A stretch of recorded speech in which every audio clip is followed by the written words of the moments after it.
કુંવરજીભાઈ બાવળિયા ને મેં પૂછ્યું, ભાઈ તમે તો ભાજપમાં જઈને મંત્રી બની ગયા, તમને રોજગારી મળી ગઈ, પણ અમારા યુવાનોને રોજગારી નથી મળ્યું, એનું શું? તો મને બાવળિયા સાહેબ એમ કહે કે તમે ભાજપમાં આવી જાઓ, સરકારની બીક આપણને બતાવે, પોલીસ સ્ટેશન બતાવે. અરે ભાઈ, અમે સરપંચ થી લઈને તાલુકા પંચાયત થી લઈને ધારાસભ્ય બન્યા છે, અમે અમારી શાનથી બન્યા છે. અને તારામાં તાકાત હોય તો મારી સાથે ઉભરીને ડિબેટ કરો, તો તને ખબર પડે સાચો આદિવાસી કોણ અને ખોટો આદિવાસી. આ હતા આદિવાસી નેતા અને કોંગ્રેસના ધારાસભ્ય અનંત પટેલ, જેઓ આદિવાસી સમાજના પ્રશ્નોને લઈને હંમેશા હુંકાર ધરતા હોય છે અને બીજી બાજુ ભારતીય જનતા પાર્ટીના કોઈ પણ નેતાઓ હોય કે મંત્રી હોય તેમને આડે હાથ લેતા હોય છે, તેમના પર પ્રહારો કરતા હોય છે. અને તાજેતરમાં જ તેમના દ્વારા કુંવરજી બાવળિયાને ટાર્ગેટ કરવામાં આવ્યા હતા અને તે જ મુદ્દે ચર્ચા કરીશું આજે આ વિડીયોમાં. નમસ્કાર, સ્વાગત છે આપનું ક્રાંતિ માર્ગમાં અને હું છું મિક્ષુ ઠક્કર આપની સાથે. તાજેતરમાં જ ધરમપુર ખાતે પાર તાપી નર્મદા રિવર લિંક સમિતિ દ્વારા આદિવાસી સમાજના એક સાંસ્કૃતિક કાર્યક્રમનું આયોજન કરવામાં આવ્યું હતું અને આ કાર્યક્રમમાં કોંગ્રેસના ધારાસભ્ય અનંત પટેલની ઉપસ્થિતિ જોવા મળી ને તે સમય દરમિયાન તેમને ભારતીય જનતા પાર્ટી ઉપર અનેક પ્રહારો કર્યા હતા, આદિવાસી સમાજના હકને લઈને પણ ચર્ચા કરી હતી. અને તે વચ્ચે તેમના દ્વારા એવું જણાવવામાં આવ્યું કે કુંવરજી બાવળિયા, જેઓ પક્ષ પલટો કરીને કોંગ્રેસમાંથી ભારતીય જનતા પાર્ટીમાં જોડાયા છે અને હાલમાં સરકારમાં મંત્રી છે, તેમના દ્વારા તેમને એવું કહેવામાં આવ્યું કે તમે ભારતીય જનતા પાર્ટીમાં જોડાઈ જાઓ, આ રીતની ઓફર કરવામાં આવી. ત્યારે અનંત પટેલે કહ્યું કે કંઈ પણ થાય પરંતુ હું ભારતીય જનતા પાર્ટીમાં નથી જોડાવાનો. તો આ મુદ્દે અનંત પટેલ દ્વારા વધુમાં શું જણાવવામાં આવ્યું, એકવાર તેમની પાસેથી સાંભળી લઈએ. ઐતિહાસિક દિવસ હતો. દિનેશભાઈ હાથે વાત થઈ, બારકુભાઈ હાથે વાત થઈ, ત્યારે મને વિચાર આવ્યો સારું થયું 29 તારીખની હતી. અરે 29 તારીખ હતી તો આપણે 3 વર્ષ રાહ જોવી પડે ને. 29 ફેબ્રુઆરી આવે ને જલ્દી. સારું હતું કે આપણે છેલ્લા દિવસે આ ચાસ માંડવાની ધરતી પર આપણે સૌ ભેગા થઈને મંડપની તો ભર તાપમાં બેસીને આપણે ધરમપુર માટે તારીખ આપી દીધેલી હતી અને આપણે રણસિંગુ ફૂકેલું હતું કે મારા વિસ્તારની જળ જંગલ જમીન અમે કોઈને છીનવવા દેશું નહીં. અને આજે 4 વર્ષ પછી પણ કોઈ સરકારના બાપની તાકાત નથી એ પગ મૂકીને આપણી જમીનમાં માપણી કરવા માટે આવે, આપણું પાણી લૂંટવાની કોશિશ કરે. એવા આજના કાર્યક્રમના ડેમ પ્રોજેક્ટના વિરોધના સંઘર્ષ સમિતિના પ્રમુખ બારકુભાઈ, આજે એમની બહુ જ ઈચ્છા હતી છતાં પણ એમની તંદુરસ્તીના લીધે અમે એમને ના પાડી. એમની ગેરહાજરીમાં દિનેશભાઈ, ભરતભાઈ, મહારાષ્ટ્રીયાવાળા વિજયભાઈ અને સંઘર્ષ સમિતિ, અને આજે સંઘર્ષ સમિતિની હાથે આપણી સાથે ઉપસ્થિત એવા મંગળભાઈ, આપણી વચ્ચે ઉપસ્થિત લગીભાઈ જાદવ, આપણી વચ્ચે ઉપસ્થિત નીરવભાઈ, કમલેશભાઈ, કલ્પેશભાઈ, જયેન્દ્રભાઈ, મારા બેન એવા કુંજાલીબેન, તમામ સરપંચશ્રીઓ, આગેવાનો, બહેનો ને ભાઈઓ, આજે આપણે ઉજવણી કરીએ છીએ એટલે કઈ આપણું આ જળ જંગલ જમીન બચાવવાનું કામ અહીંયા પૂરું થતું નથી. આજે ચાસ માંડવા, ચિકાર અને સાત ડેમની આપણે વાત કરીએ. કાલથી ભારતમાલા રોડ આવશે, હાઈવે 56 નું સંપાદન આવશે. કસ્ટોરલ દેશ જેવું આપણા સમાજના છોકરાને ફાંસીએ ચડાઈ જશે.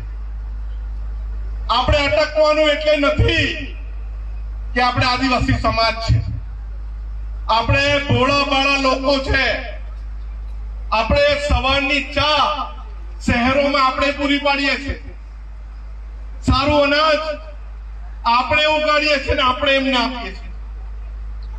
શુદ્ધ ઓક્સિજન લેવા માટે આપણા વિસ્તારમાં શહેરના લોકો આવે છે, પરંતુ પરંતુ આપી શું જાય છે, છીનવી શું જાય છે, ખેંચી શું જાય છે? અત્યારે બજેટ સત્ર હતું, આદિવાસી સમાજને શું આપ્યું? કશું નહીં. નળ સે જલ આપ્યું, પાણી આવે છે? નળ સે જલમાં આવે છે? પાણી નથી આવતું. અને એ લોકો આપણને એમ કે તમારા પુષ્કળ વરસાદ પડે છે, અમે પાણી રોકીને અમે ઉદ્યોગ ધંધો ચલાવીએ.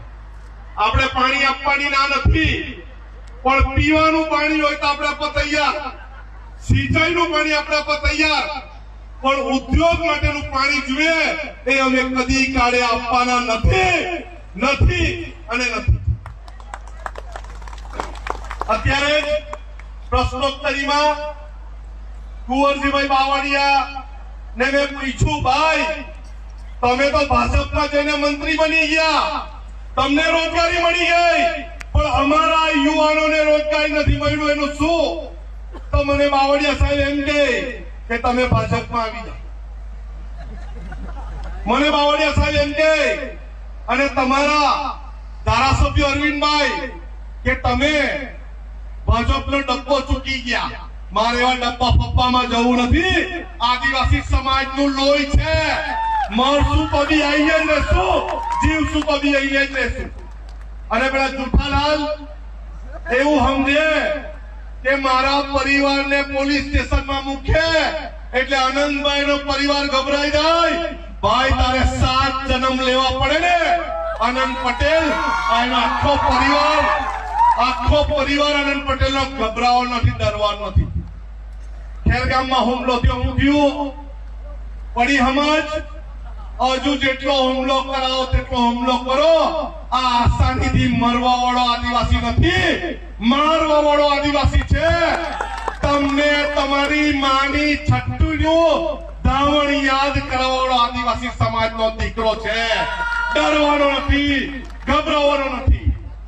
અત્યારે બસ સ્ટેશન બનાવે, અત્યારે બાકડા મૂક્યા.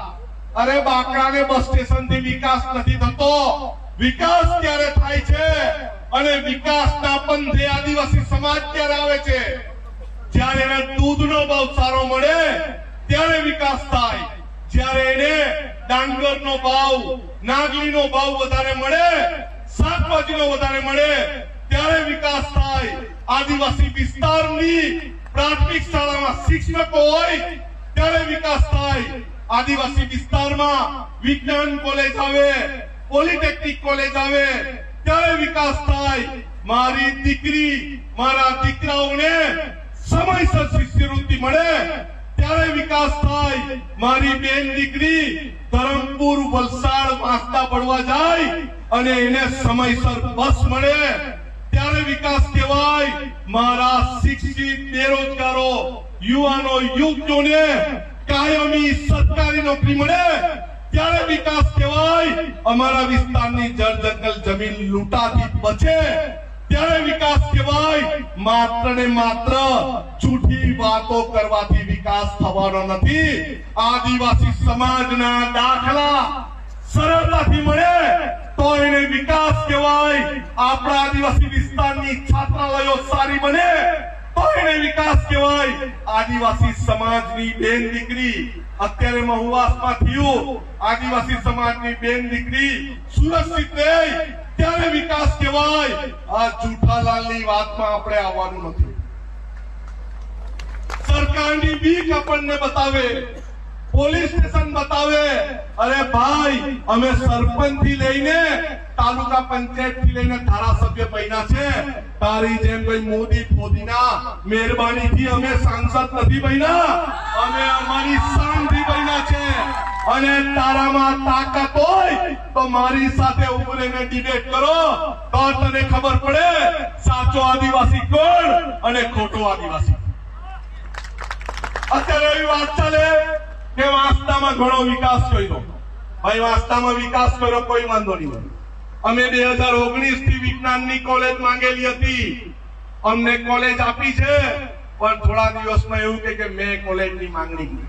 મારે એને એક સવાલ તમારી વચ્ચે પૂછવો છે કે 2025 માં વાપીમાં સરકારી આર્ટ્સ કોમર્સ કોલેજ આવેલી એ હજુ ચાલુ નથી થઈ.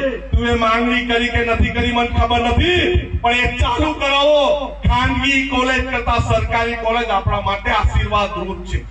અને અમે શિક્ષિત છે, અમે ભણવા માંગીએ છીએ, અમે નોકરી કરવા માંગીએ છીએ, અમારા સમાજનો ઉદ્ધાર કરવા માંગીએ છીએ. અમે કોઈ પક્ષ પાર્ટીના વાડામાં બંધાયેલા નથી. મારી પક્ષ પાર્ટી જ્યારે સમાજ સાથે અહિત કરે ત્યારે પક્ષ પાર્ટીના પાટિયા ઉતારતા આનંદ પટેલને વાર નહીં. અરે આવી વાત કરી એટલે પોપટે મીડિયામાં મોકલ્યો આનંદ પટેલ પાર્ટી છોડી દેવાની, ફલાણી પાર્ટીમાં જવાના. અરે ભાઈ, આનંદ પટેલ પાર્ટી છોડવાના હતા ને તો તારો સાંસદ તરીકે જન્મ જ નહીં થતે. આનંદ પટેલ સાંસદ હતે. અત્યારે પણ એને એક જ બીક છે કે આનંદ પટેલ ભવિષ્યમાં ભાજપમાં તો નહીં આવે. ભાઈ નહીં આવીએ, તું તારું ખા. અમે સંઘર્ષ કરીને લડવા વાળા છે. અમે ભીખ માંગવા વાળા નથી, અમે પેરાશૂટ નથી. અમે અમારા વિસ્તારનો વિકાસ કરવા માંગીએ છીએ. અને આનંદ પટેલ દાહોદ બી જશે, ઝારખંડ બી જશે, અસમ બી જશે. ઉપર જઈને જેટલા આદિવાસી વિસ્તારમાં અન્યાય થશે આનંદ પટેલ વાસ્તા છોડીને જશે અને આદિવાસી સમાજની સાથે રહેશે. આદિવાસી સમાજની જળ જંગલ જમીન બચાવશે, આદિવાસી સમાજના દાખલા બચાવશે. અને આદિવાસી સમાજ તરફ જો કોઈ ઊંચી નજરે જોવાની કોશિશ કરીને તેના આંખના અમે આંખ કાઢી લેવા માટે બી તૈયાર છો. તૈયાર છો ને? તૈયાર છો ને? હવે આપણે જેવી રીતે પાર તાપી નર્મદા રિવર લિંક પ્રોજેક્ટના વિરોધમાં નીકળ્યા એવી જ રીતે હવે આપણા દાખલા બચાવવા માટે બી નીકળવું પડશે. નીકળશો? નીકળશો? આપણે શરૂઆત ધરમપુરથી દિનેશભાઈ કરવાના છે. તૈયાર છે આપણે બધા? બેનો હાથ નથી ઊંચો કરતા એવું લાગે. તૈયાર છો? તૈયાર છો બધા? આપણા આદિવાસી સમાજના દાખલા ખોટી રીતે ચારણ પરવાર રબારીને આપે છે એના વિરોધમાં આપણે ધરમપુર ખાતે મોટી રેલી કરવાના છે.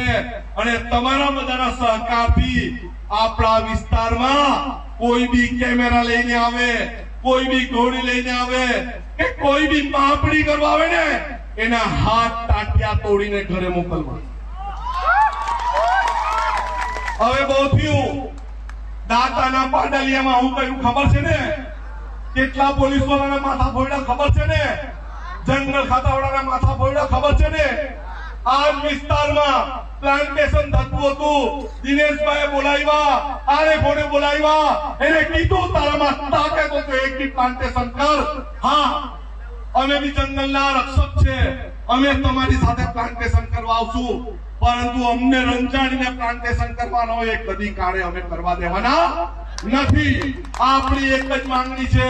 આદિવાસી સમાજ શાંતિથી બેઠો છે, આદિવાસી સમાજ પોતાનું કામ કરે છે, આદિવાસી સમાજ તમને દૂધ આપે છે, આદિવાસી સમાજ તમને શાકભાજી આપે છે, આદિવાસી સમાજ ડાંગર નાકલી અને અનાજ આપે છે.